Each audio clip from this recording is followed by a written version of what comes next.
जय हिंद। देखिए, आज हम इंडियन ज्योग्राफी की जो सीरीज है उसमें हम आज बात करेंगे परिवहन के बारे में और जानेंगे कि परिवहन क्या होता है, कौन कौन से इसके जो है प्रकार है, क्या इसका महत्व होता है। और देखेंगे कि भारत में इसका जो है कहाँ कहाँ पर वितरण है, कहाँ कहाँ पर ये जो है फैले हुए हैं। और अंत में जानेंगे इसकी जो है क्या विशेषताएं होती है। इन सबको आज हम कवर करेंगे। और ये जो पीडीएफ है आप इसे टेलीग्राम से डाउनलोड कर लेना, उसकी लिंक आपको नीचे डिस्क्रिप्शन में मिल जाएगी। तो चलिए शुरू करते हैं। परिवहन, सबसे पहले जो है ये जान लेते हैं कि परिवहन होता क्या है। परिवहन जो है वो वस्तुओं एवं लोगों को जो है एक स्थान से दूसरे स्थान तक जो है ले जाने का काम करता है। ये परिवहन होता है। अब इसके जो अगर प्रकार की बात करें तो इसमें हो जाता है स्थल परिवहन, जल परिवहन, पाइपलाइन परिवहन तथा वायु परिवहन। ये जो है मुख्य प्रकार हो जाते हैं इसके। स्थल परिवहन के अंतर्गत देखें तो इसमें सड़क और रेल आ जाते हैं। और जल के अंतर्गत जो है स्थलीय एवं समुद्री जो है ये आ जाते हैं। तो इन सबको जो है हम एक एक करके देख लेते हैं। सबसे पहले बात करते हैं हम सड़क परिवहन की। तो इसमें हम जानेंगे इसकी विशेषताएं क्या हैं, क्या इसकी सीमाएं हैं और क्या उन कौन से इसके जो है प्रकार हो जाते हैं। तो इसके प्रकार में देखेंगे तो इसमें राष्ट्रीय राजमार्ग आ जाते हैं जो कि नेशनल हाईवे हैं। और उसके बाद में राजकीय राजमार्ग, स्टेट हाईवे, जिला सड़कें तथा ग्रामीण सड़कें, ये इसके अंतर्गत सड़क परिवहन के जो प्रकार है इसके अंतर्गत आ जाते हैं। नेशनल हाईवे जो है वो केंद्र सरकार के अधीन होते हैं और इनका रख रखाव भी जो है ये सेंट्रल गवर्नमेंट केंद्र सरकार ही करती है। और जो स्टेट हाईवे है ये इनका रख रखाव जो है ये राज्य सरकार करती है। अब बात करते हैं जो डिस्ट्रिक्ट, जो रोड्स हैं, जो जिला सड़कें हैं, वो उनका विशेषता होती है कि ये हेडक्वार्टर जो होता है वहाँ से स्थानीय स्तर तक इनका विस्तार होता है। और जो ग्रामीण सड़कें ये हैं, ये ग्रामीण सड़कों को जो है ज़िले की जो मुख्य सड़कें हैं उनको जोड़ देती है। मान लो कोई ये ज़िले की जो सड़क है तो इनको जो है ग्रामीण क्षेत्रों से ये चारों तरफ जोड़ देती है। और अब बात करें सड़कों की विश्व में तो यहाँ पर जो है अमेरिका, यूएसए जो है पहले नंबर पर आता है। उसके बाद जो है भारत का जो है दूसरा नंबर है। भारत में जो है लगभग 58 लाख वर्ग किलोमीटर जो है सड़कों का ये जाल फैला हुआ है। बात करें सड़क घनत्व की तो ये जो है ये सड़क घनत्व में जो है भारत प्रथम स्थान पर आता है।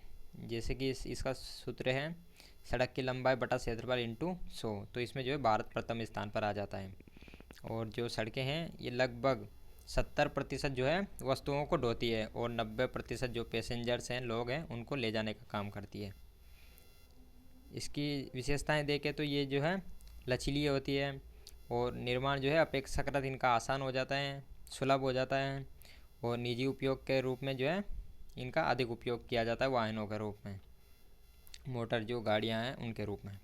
लेकिन इनकी जो है कुछ सीमाएं भी हैं, निर्धारित हैं।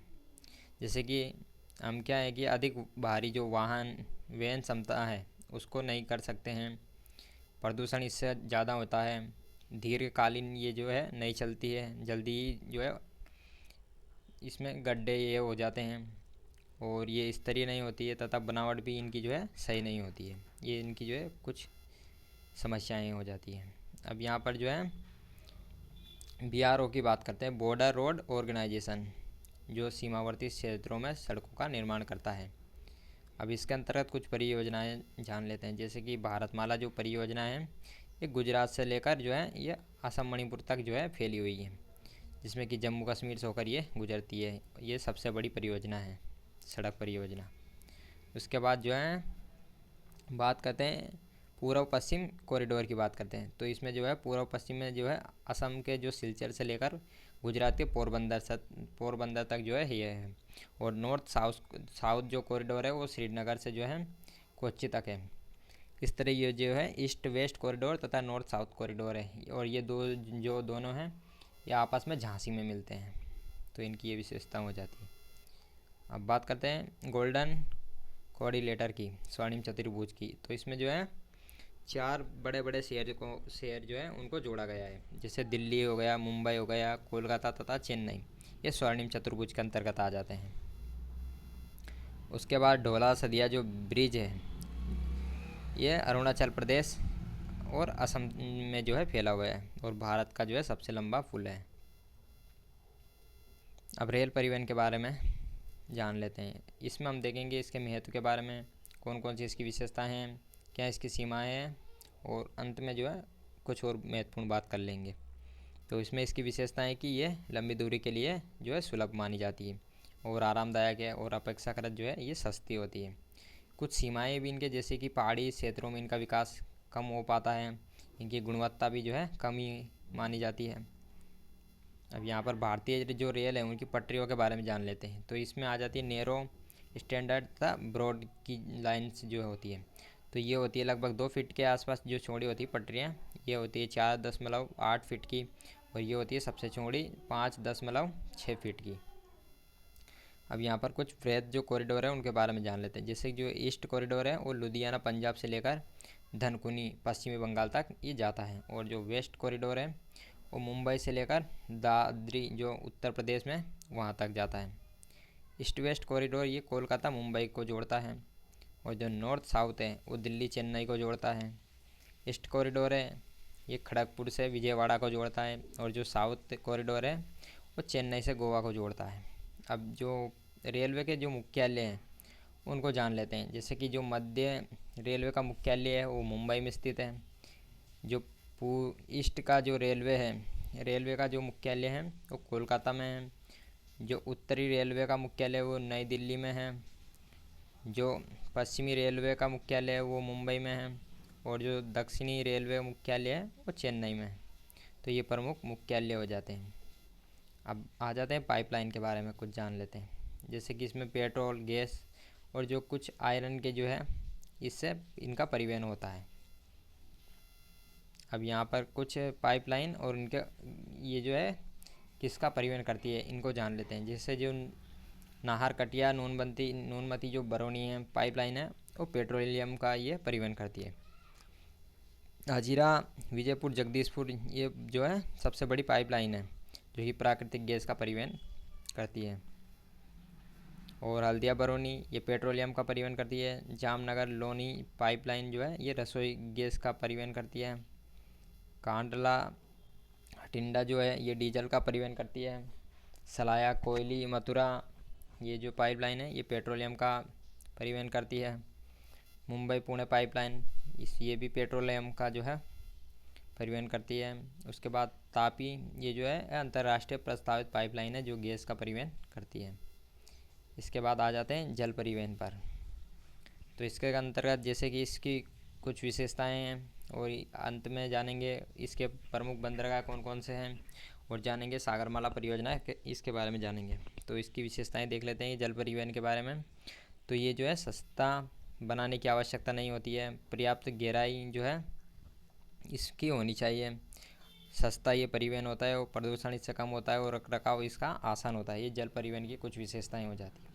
लेकिन कुछ समस्याएं भी हैं इनकी, जैसे कि बड़े बड़े जो जहाज़ हैं उनका निर्माण कोई आसान नहीं होता है, बहुत उसमें खर्चा आता है, लागत ज़्यादा जो है उसकी रहती है।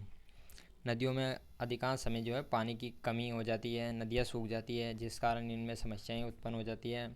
समुद्री जो मौसम में उससे भी जो है प्रभावित होता है, मौसम की वजह से जो है परिवहन में दिक्कत आती है। समुद्री नदियों के जो जीव है वो भी प्रभावित होते हैं इससे, और इकोसिस्टम प्रभावित होते हैं।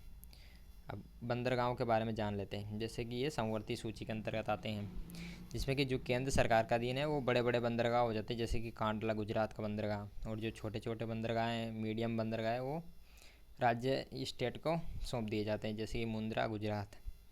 अब यहाँ पर कुछ बंदरगाह देख लेते हैं। जैसे कि हल्दिया कोलकाता के अंतर्गत है, पारादीप ओडिशा, विशाखापट्टनम आंध्र प्रदेश, चेन्नई तमिलनाडु, तूतीकोरिन तमिलनाडु, कोच्चि केरल, न्यू मैंगलोर कर्नाटक, गोवा मारमागाओ, ये इस तरह से जो है कांडला गुजरात, इस तरह से कुछ बंदरगाह हो जाते हैं। बात करते हैं सागरमाला परियोजना की। तो इसमें जो है सभी जो मुख्य बंदरगाह हैं उनको जोड़ने की इसमें बात की गई है। इन क्षेत्रों में उद्योगों का विकास करना और लोगों को जो है रोज़गार देना, ये इसकी मुख्य विशेषताएं हैं। इसको जो है अटल बिहारी वाजपेयी ने जो है 15 अगस्त 2003 को प्रस्ताव किया था, और 2015 को जो है इसको मंजूरी दी गई। अब यहाँ पर मल्टी मॉडल जो ट्रांसपोर्ट है, जैसे कि एक से अधिक परिवहन के माध्यम लेकिन एकल परिवहन डॉक्यूमेंट, इसमें ये बात की गई।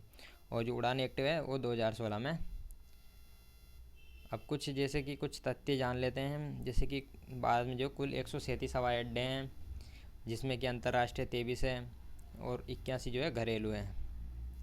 अब कुछ नेशनल हाईवे हैं, उनको देख लेते हैं कि जैसे कि NH2 है, ये डिब्रूगढ़ असम से जो है तुईपांग मिजोरम तक जाता है। NH4 जो है ये पोर्ट ब्लेयर से चिड़िया टापू तक, अंडमान निकोबार तक जो है ये जाता है।